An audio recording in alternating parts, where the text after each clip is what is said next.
Today, we will touch upon a very interesting topic. In old maps and documents, we are trying to find traces of our real history. And something is working out for us. Of course, it is almost impossible to put together a complete picture of the antediluvian world from this fragmentary knowledge, but at least we can understand that the whole history of the world has been rewritten several times. So, paper documents confirming the very fact of changing our history exist. But everyone understands that if we had a different story with other technologies, then there should have been some technical artifacts left, and we find quite a few of them.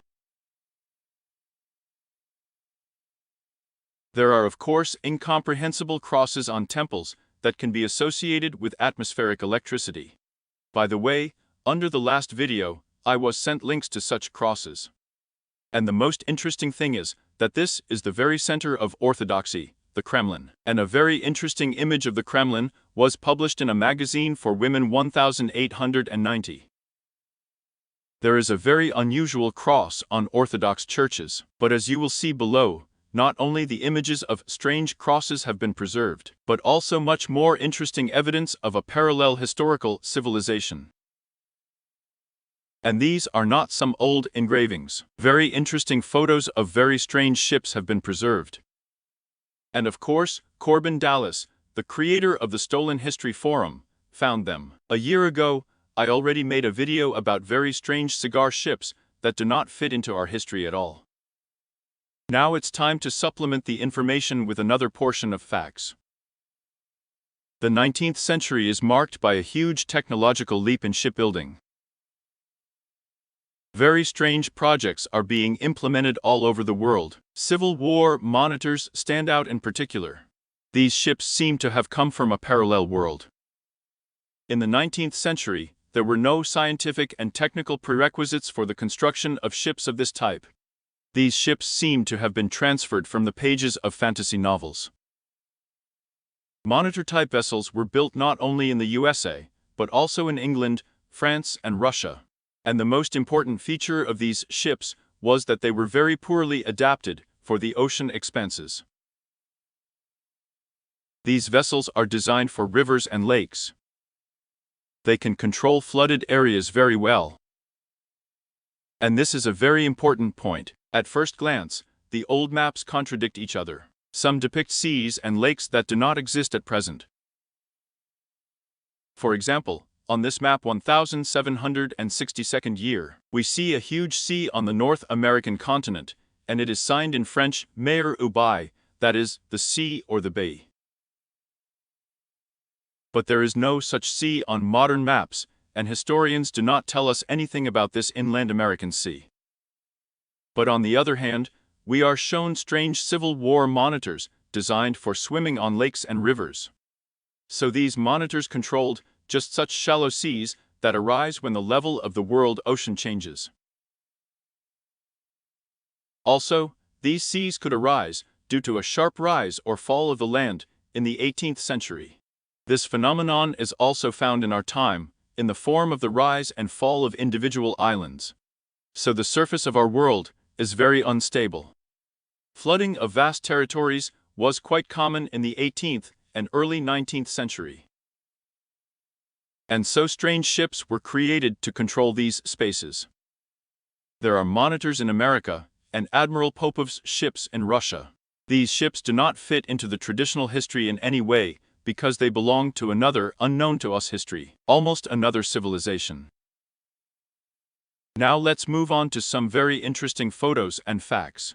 I have already shown monitors and other unusual ships in previous videos. Today I'm going to show you a new type of ship. Let's start with the historian's version. From 1887 to 1898, quite strange ships called Valbec were produced in the USA. Valbec was a type of cargo steamer of unusual design. As we can see, the design is really unusual, looks like a submarine. The design can be compared to a cigar, the ends are bent up. The superstructure of the hull had the shape of round or oval towers. Cabins, decks and other superstructures were installed on these turrets. When fully loaded, only the curved part of the hull remained above the water, giving the ship a whaling appearance. Instead of crashing into the sides of the hull, the waves simply lashed the deck, meeting only slight resistance from the rounded towers. They were fast enough vessels for their time, and could go at a speed of 17 miles per hour. Most of these vessels had no propulsion system, and in fact were towing barges, and various cargoes were transported on them. In general, at first glance, apart from the appearance itself, there is nothing unusual about these ships. In fact, these are barges for bulk cargo. The design is original, and seems to have many advantages for transporting goods along the Great Lakes. It was there that these vessels were mainly used. Now let's see what's wrong with this story. These vessels were produced for 11 years, from 1887th to 1898th year, and at first glance, they are very well designed.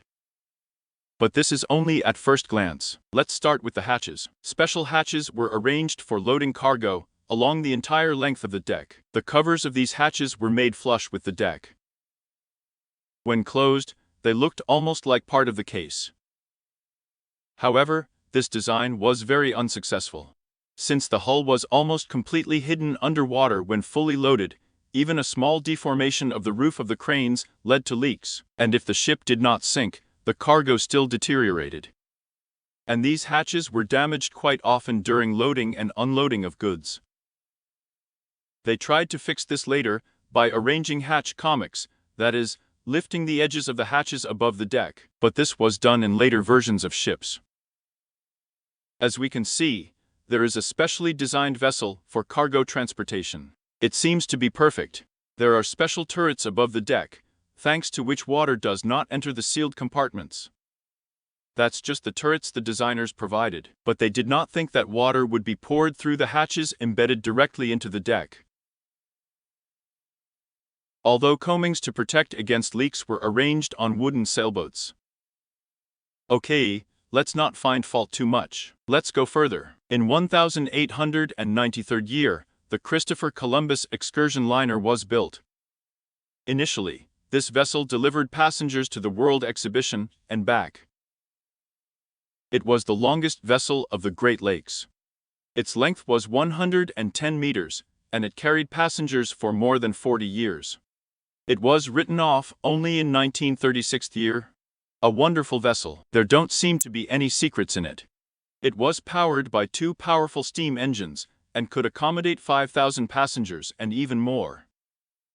This ship carried 7,000 people on its first voyage. There is one very interesting point in this wonderful story. A new type of vessel is being built to transport a huge number of passengers. It seems that such an event should be well documented, and there should be a lot of photos of the construction stages. But no, there are almost no photos. We only have a picture like this. And this photo, I have no way associated with the shipyard. Let's forget for a while everything that I told above about this ship, and look at this picture with an unclouded look. For example, I see a huge submarine standing on some abandoned coast. This boat was propped up with bars so that it would not collapse. There are no cranes visible for mounting heavy metal sheets. There are also no scaffolding around the building. But we are told that this is a completely new ship. In the foreground, there are some rusty anchors. It is not clear at all how this vessel was sheathed with metal. It would be possible to agree with this photo and the lack of scaffolding around the hull if this was the finishing view of the ship. But this is not the final view. The ship after construction looked like this, with huge superstructured decks. And here we see an abandoned submarine. This boat recently went to sea. Here's a look at the very pale flags that are flying on the tubes. There is even some kind of mast. Why raise flags and a mast over an unfinished steamer? After all, the passenger deck and cabins will be completed here.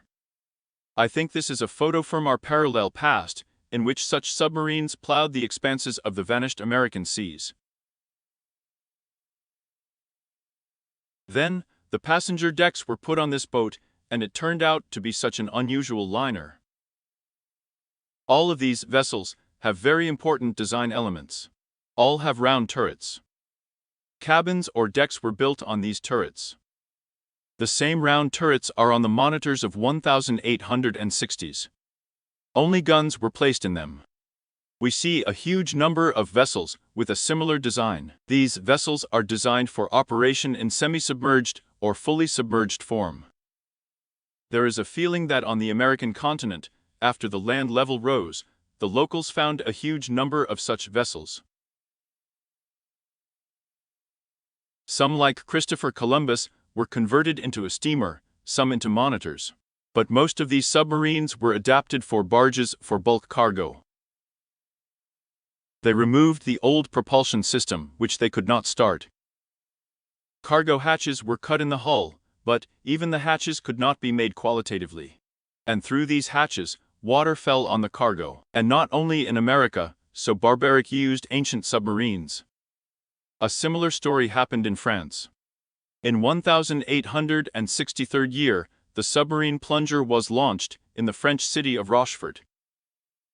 It was 42 meters long, 6 meters wide, and had a crew of 12 people. The case had a very unusual appearance.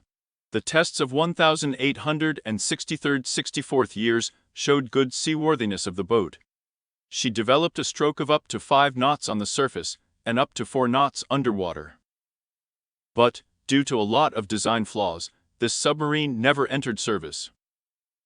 In 1867 year, she was turned into a liquid barge. And what is most interesting, the metal of this boat was of such good quality that it served until 1937 year, that is, 70 years.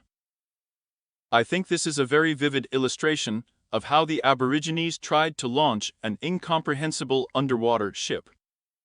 We found a submarine. The old propulsion system could not be started, and therefore it was dismantled and tried to replace it with a 19th century pneumatic engine. But in the end, it still didn't work out.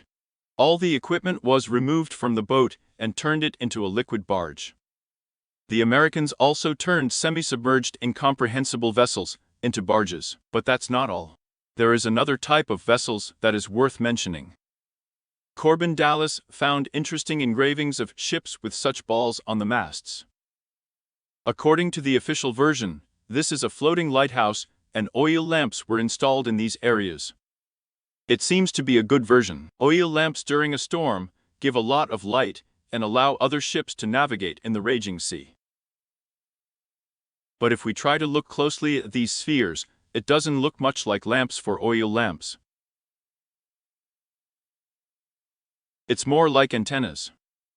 Here is a very interesting engraving, where Corbin compares these spheres with the Copernican sphere. But the mesh sphere stands on the shore, and for some reason, the artist did not depict a burning oil lamp in it. And here is an engraving, showing a rectangular burning lantern, but the mesh sphere does not glow. An interesting buoy, with a similar sphere. And there is something incomprehensible here at all. Glowing rings. So write down your versions of how these mesh balls could be applied. That's it. Watch my channel.